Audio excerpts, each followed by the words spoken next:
अस्सलामुअलैकुम। उम्मीद है आप सब खैर खैरियत से होंगे और तबीयत सेहत ठीक होगी। कुछ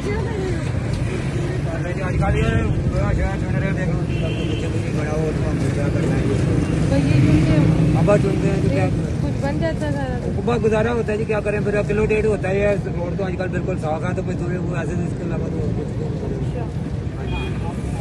इसके अलावा तो और हमारे पास और कोई जा रहा नहीं है। अल्लाह ज़्यादा खाने बंदे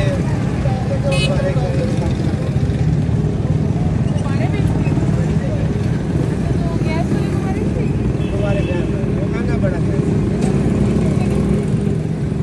20 रुपये का देते हैं, ये 100 रुपये।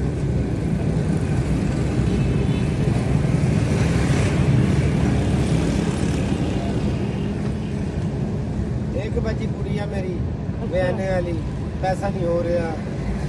मतलब बेटी है, बहन बेटी है मेरी बहने वाली, या पैसा नहीं है। इसका करती है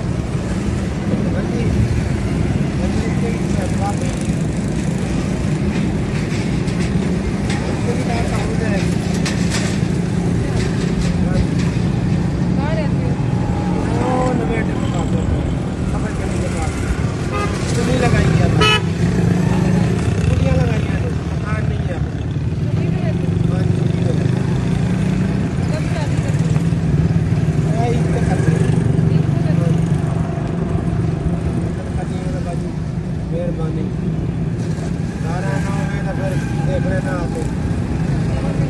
मोबाइल है, मोबाइल तो है, नंबर का नहीं पता लगेगा।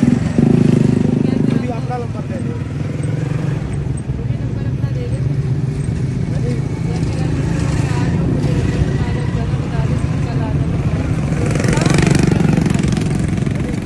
हाँ, शादी हाल में कभी लग गया, कभी ना लग गया। हाँ जी, नहीं शादी वाला में खरीदती है, कभी लग गया कभी नहीं लग गया। चलो मैंने कल यही आना फिर।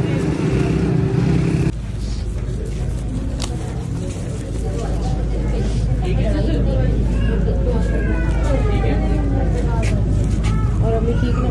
अम्मी बड़ी बीमार हो गई। अभी मेरी अम्मी ले गई सी सिविल एमरजेंसी, साह उखड़ गया सी, उन्होंने हो जाता साह का। अच्छा, अल्लाह भाजी अगर किसी ने थोड़े जिहा राशन लै दी, मेरी कुड़ी ਉਹਦੇ ना राशन ਉਹਦਾ ਇਸ ਲਈ ਕਿ ਉਹਦੇ ना डिलीवरी होने वाली है।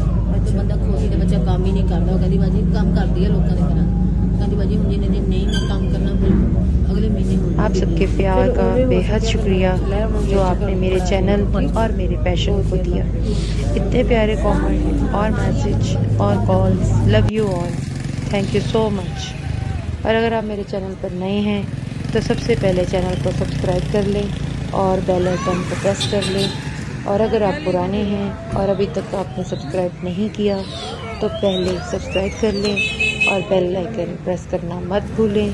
इससे ये होगा कि जो ही मैं अपना नया ब्लॉग अपलोड करूँगी तो आपके पास मेरा नोटिफिकेशन आ जाएगा। अल्लाह ताला हम सब को आसानियाँ तकसीम करने वाला बना दे। आमीन सुम्मा आमीन।